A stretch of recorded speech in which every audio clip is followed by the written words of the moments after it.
What's good, YouTube? It's your boy Dom, and I'm back with another banger. In this video, I'm going to show you guys how I created my very first build for NBA 2K26. If you're a returning subscriber, first of all, I appreciate you, but you already know I play with rec randoms every single game. I know a lot of you guys out there don't have teammates to run with, and this forces you to play with randoms, and I like to create builds that are able to dominate in these situations. Now, if you like this video, please don't forget to hit that like button, and if you're new to the channel and this video helps you out in any way at all, please hit that subscribe button as well, especially if you want to see more information about this build. As I unlock more cap breakers and learn more about the builds, I will be updating you. I'll be giving you all my animations and everything that you need. Starting off, I went with the point guard position. I love having some type of control of the offense, and I love playing defense on the point guard on the other team. I went with the max height of 6'7", and I went with 202 on the weight. With the wingspan, if you go 7'1", you lose that 83 3 ball, and if you drop it down to 6'11", you're going to lose that 84 block, which is going to be a must on this build.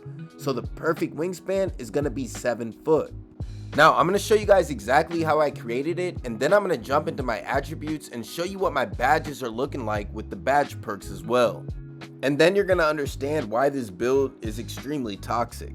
I went with an 85 agility and an 85 speed to get that gold slippery off-ball badge. I was worried about this being a little bit too slow, but since I'm 6'7", it's like my legs are longer than some of these shorter point guards, and I'm getting longer strides, if that makes sense. I'm telling you, this build is moving extremely fast. Now, moving down to the vertical, I went with the 74 vertical. You're going to need this for the high flying denier badge once we upgrade our block.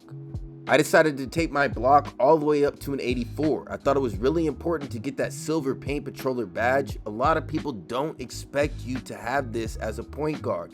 I'm getting blocks on center sometimes, especially because I'm using my max +2 to get that badge on Hall of Fame. And if I want to be even more toxic, I can put on the Rim Guardian takeover and get some nasty block animations. I did have to take my interior defense up to 70 to unlock this badge on silver. You also get high flying denier on silver, so that's going to help as well for those chase down blocks. It's definitely going to be worth having as a point guard. I personally think paint patroller is a little bit better. That's just my opinion from my experience though. Now, moving on to the perimeter defense, I went with the 85 perimeter, getting silver challenger, silver on-ball menace, silver pick dodger, and gold off-ball pest. Now, moving down to the steal, I went with the 94 steal to get that Hall of Fame interceptor badge and gold glove. Once again, I'm using a max +2 to get glove on legend and a max +1 to get interceptor on legend. Now, moving on to the playmaking. Every single animation that you guys saw in those clips with those speed boosts that I was doing only require an 81 ball handle. I also went with an 80 speed with ball. This is going to give you access to some of those blurred takeovers, and it's going to give you some different animations as well.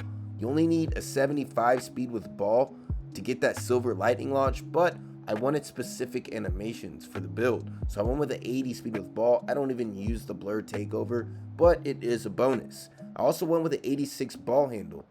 Now, I did just upgrade my build to get an 86 ball handle, so I did unlock some new animations. I'm definitely going to be trying those out soon, but like I said, every single animation that I used in those clips to do that speed boost only require an 81 ball handle and an 80 speed with ball, so keep that in mind when you create your build if you decide to make this.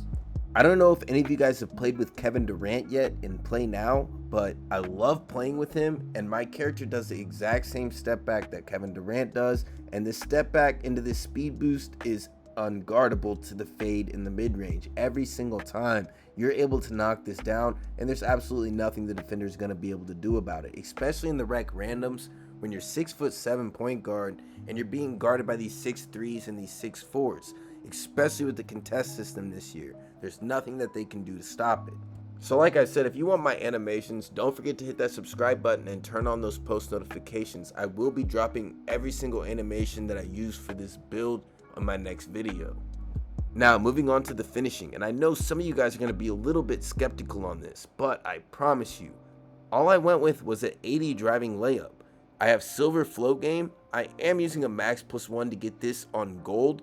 And I'm telling you guys, the floaters this year, as long as you have the right layup animations, they are overpowered. And that's another reason you don't want to miss my next video, because I'm going to give you every single layup animation that I use. And the floater is butter. I'm not gonna lie, I was a little bit worried about not having strength on this build to get bronze physical finisher, but when I figured out how overpowered the floaters was, I knew I didn't really need it. Now moving on to the shooting, I went with an 83 3-point shot to get that bronze limitless range. And moving on to the mid-range, I took my mid-range all the way up to an 88. Unfortunately, I did use a cap breaker to get an 89, so some of you guys might want to keep this in mind when you create your build.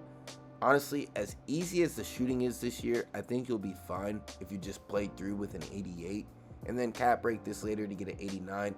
Obviously, once we unlock more cap breakers, we can do something like this where we take our 3-point shot down and put our mid-range up to an 89, and maybe if the game lets us, we can take that 3-point shot up even higher with those cap breakers, because you're going to get more out of it for it being lower, if that makes sense, if you understand the cap breakers already.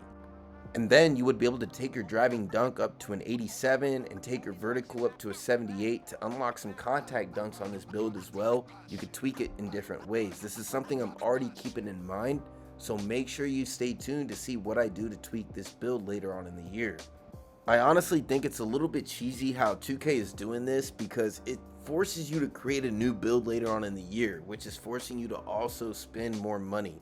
2K knows exactly what they're doing. They're kind of cheating the system to make more money. That's one thing that I don't like about the cap breakers. I love the cap breakers, but I understand what 2K is doing. Let me know in the comments what you guys think about this. But yeah, man, this is my first build that I created for NBA 2K26. I do only have a 63 free throw. I forgot to mention that, but I'm not gonna lie, I've been knocking down my free throws pretty consistently with just a 63. The shooting is easy this year. Now, if anybody wants to see the shades of, I got Shai Gilgeous-Alexander, Derek Harper, and Jalen Suggs, a two-way mid-range menace. Strengths: great instincts for takeaways, pulls up smooth from the elbow, shake game is deadly, and a pest defensively with an A+ on the steal, an A- on the mid-range, and a B+ on the ball handle. Now, like I said, I'm going to show you guys exactly what I did with my badges as well. I'm going to show you guys my attributes really quick and talk about this as well. As you can see, like I said, I used the cap breaker to get that 89 mid-range and unlock gold set shot specialist. I have another cap breaker unlocked already. Unfortunately, there's not much I can really unlock for using it. Maybe if I unlock one more, I can go for that 96 steal to get Hall of Fame glove or something like that. So for now, I've just been holding on to it to figure out what I'm going to do. But this is what I'm saying, with these cap breakers, it's going to force you to make a new build later.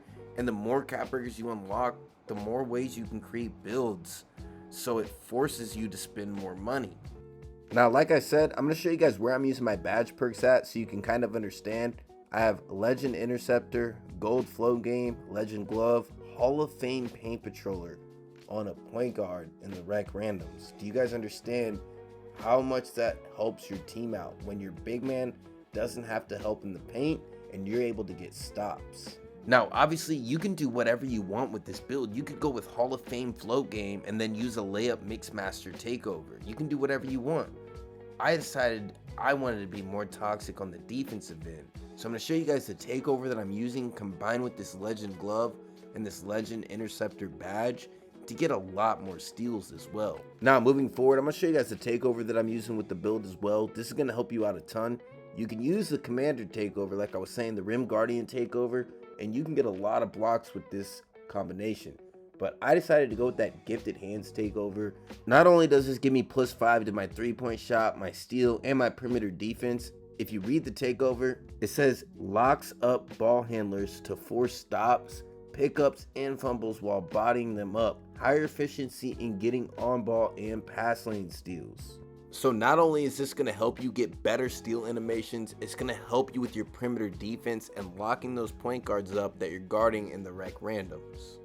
Now, I was originally going to end this video by showing you guys some gameplay from a full rec random game. The game is going to show exactly what this build is capable of doing on the offensive and the defensive end, especially when I'm in a situation where my team in the rec is just not as good as the team that I matched up against. I'm telling you guys, I was fighting for my life to get our team this dub. Now I'm going to end the video by just showing a few more clips of me playing with this build with some music in the background, but I'm not going to talk throughout the rest of this video. This is going to be the end of the video for me. If you guys stuck through this to the end, I really do appreciate it. It's going to help out my channel with my watch hours, so I really do appreciate it. Don't forget to hit that like button before you go. This is also really going to help out my channel and help motivate me to drop more videos. I will be dropping the animations for this build probably by the end of this weekend, so make sure you stay tuned for that and have those post notifications turned on when you hit that subscribe button. Also, don't forget, get this video to 100 likes and I'll pin my jump shot in the comments. I appreciate every last one of you guys, but until next time, I'm out.